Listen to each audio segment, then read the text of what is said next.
इस वक्त की बड़ी खबर बिहार की राजधानी पटना से है, क्योंकि पटना में बीजेपी की नेता की हत्या से सनसनी है। पूर्व बीजेपी किसान मोर्चा अध्यक्ष की हत्या कर दी गई है। सुरेंद्र केवट की बदमाशों ने गोली मारकर हत्या कर दी है। पटना में शनिवार को वारदात को अंजाम दिया। वारदात शनिवार रात को उस वक्त हुई जब केवट अपने घर से खेत पर गए थे, तो बदमाशों के हौसले बुलंद हैं। आम से लेकर जो खास लोग हैं वो भी बिहार में सुरक्षित नहीं है। पटना में शनिवार को बीजेपी नेता की हत्या से सनसनी फैल गई। बताया जा रहा है कि शनिवार रात को ये घटना उस वक्त हुई जब केवट अपने घर से खेत पर गए थे। सुरेंद्र कुमार, जिनका उम्र करीब 50 वर्ष है, वो अपने खेत में, गांव के बाहर खेत में काम कर रहे थे। लोग बता रहे हैं कि वहां पर वो खेतों में पानी पटा रहे थे।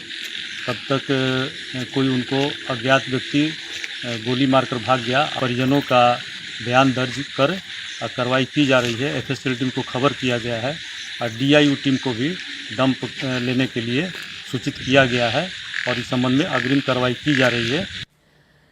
वहीं बिहार में अपराध पर तेजस्वी यादव ने एक नया पोस्ट किया है। अब पटना में बीजेपी नेता की गोली मारकर हत्या कर दी गई। क्या कहें, किससे कहें? एनडीए सरकार में कोई सच्चाई सुनने वाला नहीं है, गलती स्वीकार करने वाला नहीं है।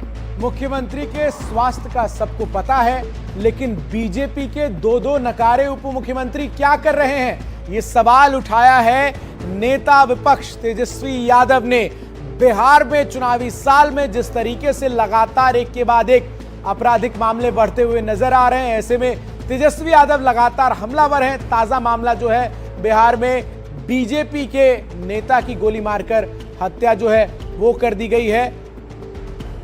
और किस तरीके से हमला बोला है, और अब पटना में बीजेपी नेता की गोली मारकर हत्या। क्या कहें, किससे कहें? एनडीए सरकार में कोई सच्चाई सुनने वाला नहीं, गलती स्वीकार करने वाला नहीं है। इसके साथ वो लिखते हैं कि मुख्यमंत्री के स्वास्थ्य का सबको पता है, लेकिन बीजेपी के दो नकारे उप मुख्यमंत्री क्या कर रहे हैं? भ्रष्ट भूंजा डीके पार्टी का कोई बयान नहीं है।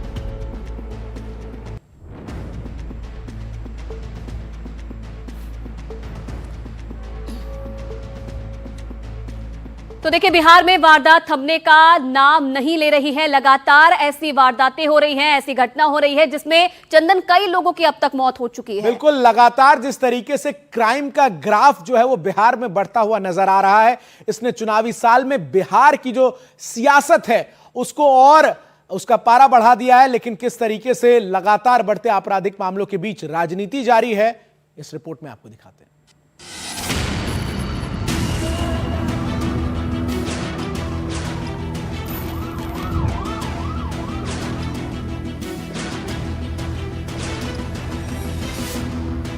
बिहार के सुशासन में 7 दिनों के अंदर 16 मर्डर हो गए। इंसान की जान क्या हुई, नाप तौल की चीज हो गई। कहने में अच्छा नहीं लगता, लेकिन हिसाब यही बनता है कि पिछले कुछ दिनों से लगभग हर घंटे में बिहार में एक हत्या हो रही है। शुक्रवार को पटना के रामकृष्ण नगर इलाके में बदमाशों ने एक दुकानदार को दुकान में घुसकर सिर में गोली मार दी।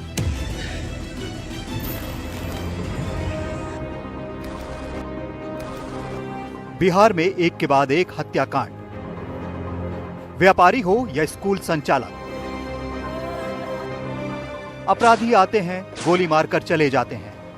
कहीं डायन बताकर हत्या कर दी जाती है। शुक्रवार रात पटना के रामकृष्ण नगर इलाके में बदमाशों ने एक दुकानदार को दुकान में घुसकर सिर में गोली मार दी। इस हमले में दुकानदार की मौत हो गई। मृतक दुकानदार विक्रम कुमार झा दरभंगा का निवासी था। प्रत्यक्षदर्शियों के मुताबिक बदमाश दुकान में घुसे और दुकानदार को सीधे सिर में गोली मारकर फरार हो गए। गोली लगते ही दुकानदार मौके पर ही अचेत होकर गिर पड़ा। घटना की सूचना मिलते ही आसपास के लोगों में अफरा तफरी मच गई और भारी भीड़ मौके पर जुट गई। विक्रम को इलाज के लिए अस्पताल भिजवाया, जहां उसकी मौत हो गई। विक्रम झा करीब साल भर से पटना में मिनी मार्ट चलाते थे। 6 साल की बच्ची और अपनी पत्नी के साथ रहते थे। मार्ट के ऊपर ही उनका मकान था। ये घटना रात करीब 10:30 बजे की है। बताया जा रहा है कि 3 बदमाश बाइक से आए और गोली मारकर फरार हो गए। इस घटना से लोगों में दहशत है, लोग परेशान हैं। सवेरे पर पता चला कि गोली लग गया, खून गिरा हुआ था, तो इसके लिए हम लोग सवेरे आए तो देखे। उसके बाद अभी तक दुकान बंद देखे और विशेष कोई पता तो नहीं लगा अभी तक। बहुत अच्छा आदमी थे, कहूँ कोई दिक्कत नहीं है, किराना दुकान से बहुत बढ़िया स्वभाव के थे। और ऐसे आदमी, इतना व्यवहारिक आदमी को हत्या हो जा रहा, बहुत दुख की बात है। अंदाजा तो नहीं है, लेकिन आदमी यहाँ पे उनके साथ कोई मैटर हो ही नहीं सकता है। हम लोग भी बराबर दुकान में जाते थे, आज तक ऐसा आदमी ही नहीं था कि किसी को थोड़ा जोर से भी बोल दे कि उनको बुरा लगे। रहते तो है, करीब 1 साल से रह रहा था और हम तो अंदर रूम में थे, पता नहीं कब क्या हुआ। जब हम आवाज़ सुने जहाँ तो बोले अपना बच्चा को जाकर देखो क्या हो रहा है। हम तो पैर से लाचार है, बुआ देख रहे हैं। तो वही देखे बोले कि कुछ हो गया है, सो वहाँ पर बाहर हल्ला कर रहा है। तो बोले देखो, तो वही बोले कि विक्रम अंकल को एक्सीडेंट हुआ है।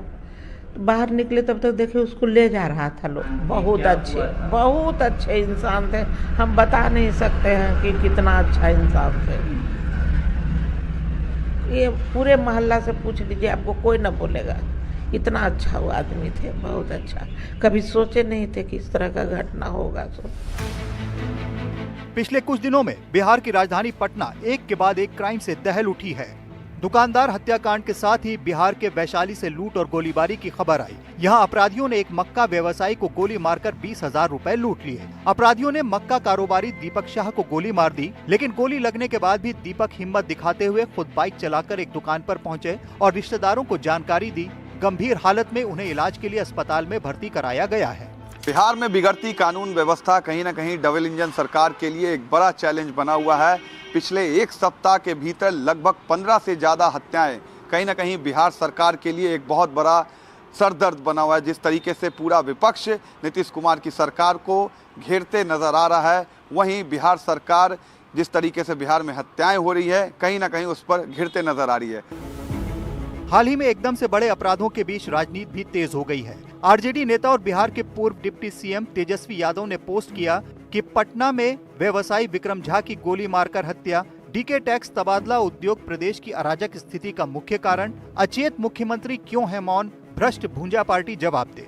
वहीं एनडीए के सहयोगी चिराग पासवान ने भी पोस्ट कर चिंता जताई है। चिराग ने लिखा है कि बिहारी अब और कितनी हत्याओं की भेंट चढ़ेंगे, समझ से परे है कि बिहार पुलिस की जिम्मेदारी क्या है।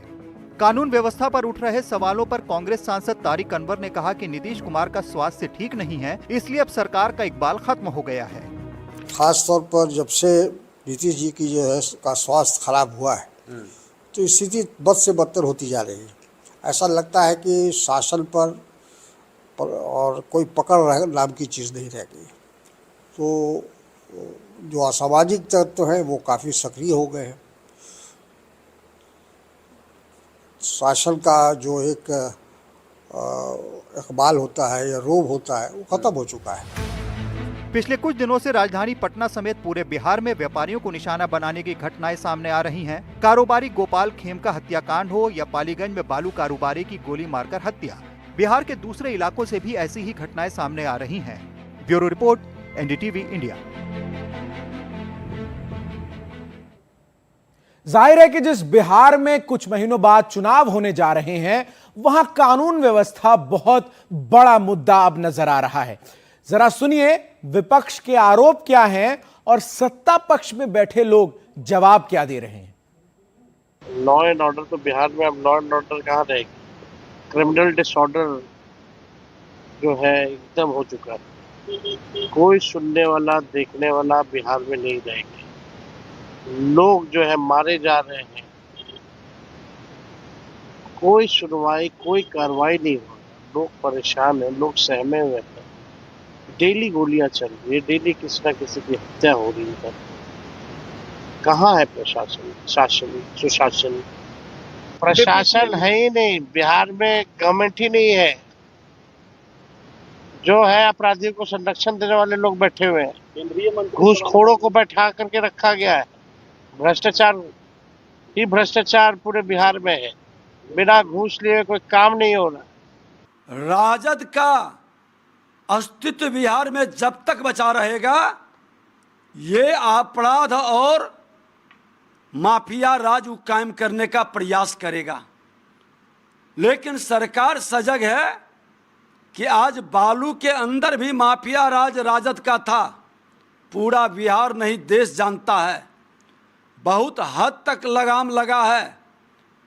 अब जो हत्याएं हो रही है वो आपस के पार्टनरशिप के गलत पैसे को उलट पुलट का जिसकी जांच भी चल रही है।